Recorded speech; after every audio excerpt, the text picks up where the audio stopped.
Anak yang bijak mendatangkan sukacita pada orang tuanya. Anak yang bebal mendatangkan duka pada mereka. Saudara-saudara dalam kemanusiaan, saudara-saudara yang ada di area hidup dan kehidupan sekarang ini, yang saya sapa kalian semua sebagai saudara dalam kemanusiaan. Sekarang ini Anda sebagai anak atau sebagai orang tua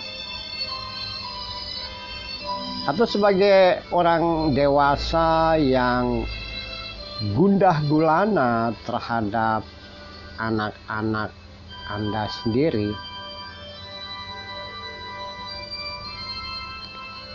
atau masih terbilang sebagai anak namun dengan ciri khas yang disampaikan oleh Amsal hari ini, Amsal pasal 10. Ayat-ayat dalam Amsal pasal 10 ini saya sengaja pilih mengangkat dua bagian tentang anak-anak yang bijak dan anak-anak yang bebal. Anak-anak yang sudah diajari, sudah dididik, sudah diajarkan hal-hal baik dan benar, tapi tidak mau mendengar. Mereka tegar tengkuk, kedegilan hatinya. Semua didikan dan teguran hanya berlalu begitu saja. Mereka mendengar tapi tidak pernah menyimpan dan melaksanakan dalam kehidupannya. Sebaliknya, anak yang bijak menurut Amsal melakukan sesuai dengan apa yang dididik, diperintahkan, dan melakukan dalam hidup dan kehidupan. Anak yang bijak takut dan tunduk pada Tuhan, ikuti didikan, dan menjalaninya sebagai jalan kehidupan. Berpengalaman, sukacita, kokoh kuat, bahkan hidup dengan menyenangkan. Tapi berbanding terbalik dengan anak-anak yang bebal yang saya sudah sebut tadi. Coba saudara atau Anda atau kita sekalian memperhatikan dua model anak atau anak-anak dalam hidup dan kehidupan kita.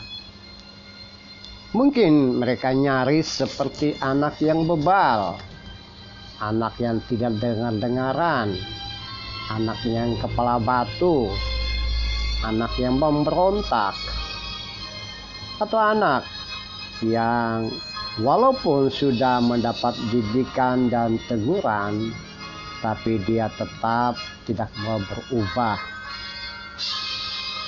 Coba lagi memperhatikan bagaimana dengan anak-anak yang taat, yang tunduk dan bijak. Tentu beda.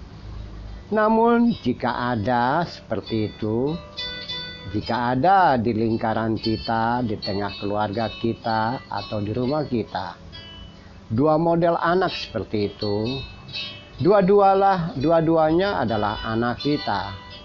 Kita tidak mungkin memilah kasih sayang. Kita tidak mungkin membeda-bedakan mereka yang bebal dan mereka yang bijak itu dengan perhatian yang kurang atau perhatian yang berlebihan kepada salah satunya. Tugas kita adalah bagaimana merubah anak bebal menjadi anak yang bijak. Tugas kita adalah terus-menerus membimbing mereka supaya mereka kembali kepada hal-hal yang benar. Itu maunya Amsal. selama mereka masih terhitung sebagai anak atau anak-anak dalam keluarga, selama mereka masih berada di dalam lingkaran pengaruh kita, atau mereka masih berada di dalam daya jangkau mobilitas kata, pergerakan, dan juga tegur kata-kata, ungkapan perhatian kita, maka tetap saja mereka harus mendapatkan orasi dan narasi edukasi dari kita, sehingga mereka belajar untuk kembali atau belajar untuk menjadi orang-orang yang baik dan benar dalam hidup dan kehidupan. Seseorang yang bebal tidak mungkin dia terus-menerus bebal sebelum dia mati. Ada saatnya ia berubah, ada saatnya perubahan itu terjadi pada dirinya selama ia masih hidup.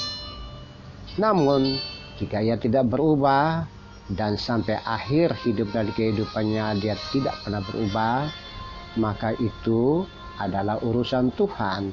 Itu adalah risiko yang dia tempuh, jalan yang ia tempuh, jalan kesia-siaan, jalan kebinasaan, ia jatuh di dalam kebodohannya sendiri karena mengabaikan teguran, didikan, bimbingan, edukasi dari saudara dan saya. Sebaliknya, jika ada anak-anak yang tunduk, taat pada Tuhan, pada didikan, maka mereka akan menjalani hidup dan kehidupan penuh dengan sukacita, kokoh, kuat, dan teguh. Bahkan mereka bisa menikmati durasi hidup dan kehidupannya dengan sukacita karena Tuhan. Saudara-saudaraku yang kekasih, hiduplah dengan sukacita, maka saudara juga bisa mendatangkan sukacita kepada orang lain. Ciptakanlah anak-anak yang bijak, karena mereka akan mendatangkan sukacita kepada saudara dan saya sebagai orang tua. Robalah anak-anak yang bebal. Jangan biarkan duka itu terus-menerus ada di dalam hidup dan kehidupan. Berserulah kepada Tuhan agar Dia memampukan diri kita, diri Anda dan saya, sehingga punya kemampuan, punya kekuatan untuk merubah kebebalan menjadi ketaatan kepada Tuhan. So, mari kita bergerak bersama, hiduplah dan isi hidup ini dengan orasi dan narasi, didikan, edukasi, bimbingan, dan minta kekuatan dari Tuhan untuk merubah segala sesuatu dalam hidup, terutama mereka yang ada di dalam daya jangkau kita, ya mereka yang masih disebut anak, untuk menjadi orang-orang yang bijak, dan kita akan menikmati hal tersebut sebagai anugerah, hadiah dari Tuhan dalam hidup dan kehidupan kita. Kita tunduk kepala.